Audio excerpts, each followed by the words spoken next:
Okay, let's talk about linear operators. So a linear operator is something that it takes your vector from one vector space and it maps it to a different vector space. Formally, the way you would say it is a linear operator between vector spaces v and w is a function that we just call a function a from v to w, which is linear in its inputs. And then we have this kind of ugly formula. We'll get to that though. But informally, so I've drawn two spaces here, space V and space W. The only difference between these two spaces is that the coordinates X and Y have been rotated by, I don't know, maybe not quite 90 degrees, but they've been rotated in some way. So we were in the XY coordinate system, so X and Y, and now we are in the X prime and Y prime coordinate system, right?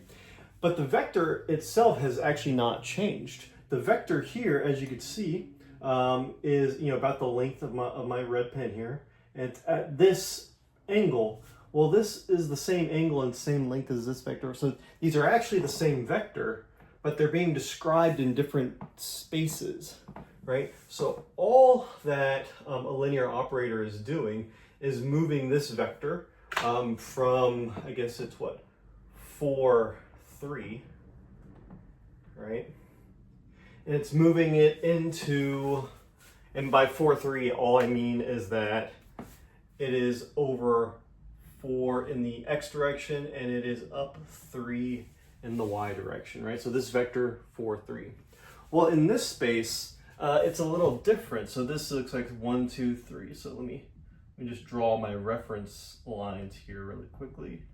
Okay, so this looks like it is 1, 2, 3, 4, 5 and a half, something like that. So let's call it 5.5 in the x prime direction.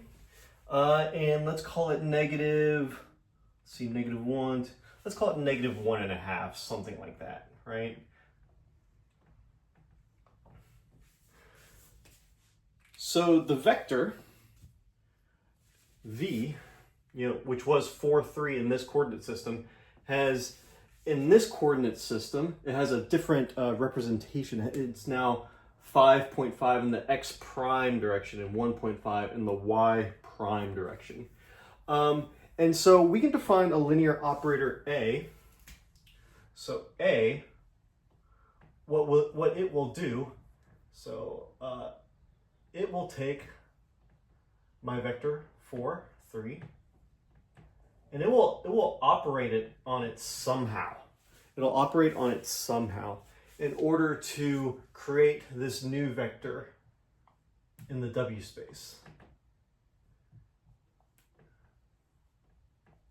Right? So it's not quite adding it, it's not quite multiplying it, it's doing something to it. In this case, it's rotating the vector, but it's doing something to it that causes the numbers to change here. And we could write this, so if I call this vector v, I call this vector little w, then we would write that symbolically as a being applied to vector v equals vector w. So the vector itself has not changed, just how we're representing it in a different space.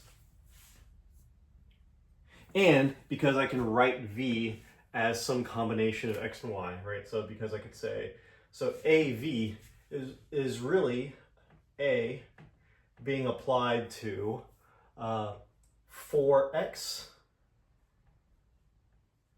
plus 3y, right? So my if I just rewrite vector v as 4x plus 3y, and I apply the A operator to the whole thing, it is the exact same. There is no difference as applying it in pieces.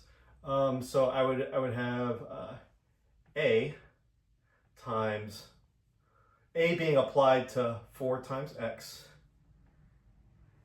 plus A being applied to 3 times y.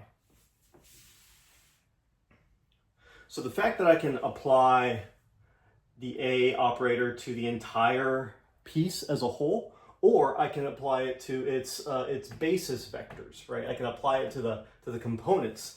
That is what this notation here represents. I have A being applied to the entire vector, or A being applied to each little piece of the vector.